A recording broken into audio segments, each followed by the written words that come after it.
हमारे आपसे केवल इतना निवेदन, इस पूरे श्रोता भाई बहनों से केवल इतना सा निवेदन है कि जिस भूमि को, जिस मकान को, जिस जमीन को, जिस जायदाद को आप बनाना चाहते हैं, जिस प्लाट को आप निर्मित करना चाहते हैं, कई कई घर ऐसे किराए के मकान में रहते थे तो अच्छे रहते थे, जब से घर बनाया प्रवेश करा तब से रो रहे हैं। 25 बार वास्तु शास्त्री वालों को बुला लिया, उसने यहां से सीढ़ी तोड़ दो, यहां से बना दो, यहां बाथरूम तोड़ दो, यहां से बना दो, ये पीछे से रास्ता कर दो, यहां से बना दो। ईमानदारी से कहना, पहले के समय में क्या वास्तु शास्त्री होते थे? नहीं। घर के बुजुर्ग कहते थे यहाँ कमरा बना दे बेटा, बेटा कमरा बना देता, यहाँ रसोई घर बना दे बेटा। घर के बुजुर्ग कहते थे वहां कमरा बनता था, घर के बुजुर्ग कहते थे वहां पर भोजन बनता था। उसके बाद भी उनके घर में शांति होती थी, फिर भी उनके घर में समृद्धि होती थी, लक्ष्मी की कोई कमी नहीं होती थी। कमाते कम थे पर ऐश की जिंदगी जीते थे, सुखमय जीवन जीते थे। आज के जमाने में बेटा कमा रहा, बहू कमा रही, पोता कमा रहा, पोती कमा रही, दादा कमा रहा, सारा घर कमा रहा है, उसके बाद भी सुख और समृद्धि और शांति नहीं है, उसके बाद भी आनंद की अनुभूति नहीं है, उसके बाद भी हमेशा रोना केवल सुख का होता है। जरा सा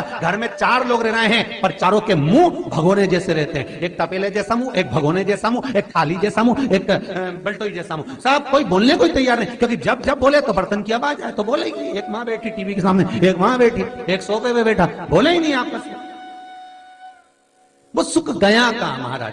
कई लोगों के मैसेज आते हैं, गुरुजी हम बड़े दुखी हैं, कारण क्या है? बस कारण इतना सा है कि आपने जब मकान का निर्माण कराया, वास्तु शास्त्री को बुलाया, इंजीनियर को बुलाया, सब ठेकेदार को बुलाया, सबको बुलाकर मकान, प्लाट, जमीन, जायदाद सब दिखवाया, पर आपने उस भूमि पर पद्म पुराण कहती है, धेनु मानस कहती है, स्कंद पुराण कहती है कि उस प्लाट पर आपने 3 दिन तक एक गौ माता को नहीं बांधा। 3 दिन तक एक गाय को उस प्लाट पर बांधकर चारा खिलाते, ना वास्तु शास्त्री को बुलाने की जरूरत पड़ती, ना कभी समृद्धि की, ना सुख की जरूरत पड़ती, क्योंकि गाय उस जगह से सारी इंद्रियों को आनंदित देकर सुख प्रदान कर देती है।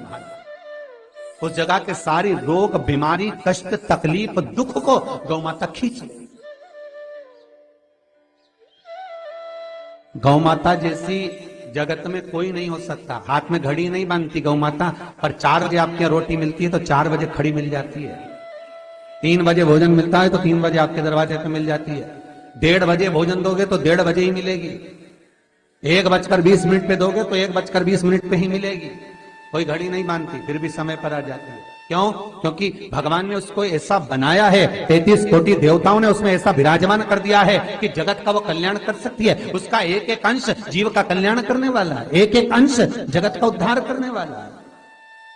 पर हम ये आज के युग में हम उसको भूल गए। आज के युग में हम ये सोचते हैं कि हम वास्तु शास्त्री को बुला लें, वो ये बता दे, हमने ये फ्लैट बनाया, हमने ये मकान बनाया, इसकी छत कैसी, इसका कमरा कैसा, वो बता देगा, सब कुछ बता देगा। उसके बाद भी लोगों को क्या सुख नहीं, उसके बाद भी शांति नहीं। फिर चलो तो चलो किसी बाबा जोगी क्या पहुंच गए जो ऐसा घूम घूम के बताता, और उसके यहां जाकर पूछ लिया, बताओ बाबा जी हमारे घर में शांति नहीं। तो बाबा जी एक ही बात बोले, तेरे ही घर का है जिसने कुछ कर दिया। अब इसको याद आया 15 दिन पहले मेरी जेठानी से लड़ाई हुई थी, उसी ने कुछ करा होगा। अब बताओ बाबा जी ने आपस में ऐसा बीज बो दिया कि घर और जुड़ा हुआ था तो टूट गया। कोई बाबा जोगी, सन्यासी, तपस्वी, साधक, उपासक कभी नहीं कहता कि घर का है। हमेशा याद रखो, संसार में किसी की सामर्थ्य का नहीं है कि कोई आपका बुरा कर दे, किसी की सामर्थ्य का नहीं। संसार में किसी की सामर्थ्य का नहीं कि आपका बुरा कर दे, बस आपका बुरा आपका किया हुआ कर्म करता, कोई दूसरा नहीं कर सकता।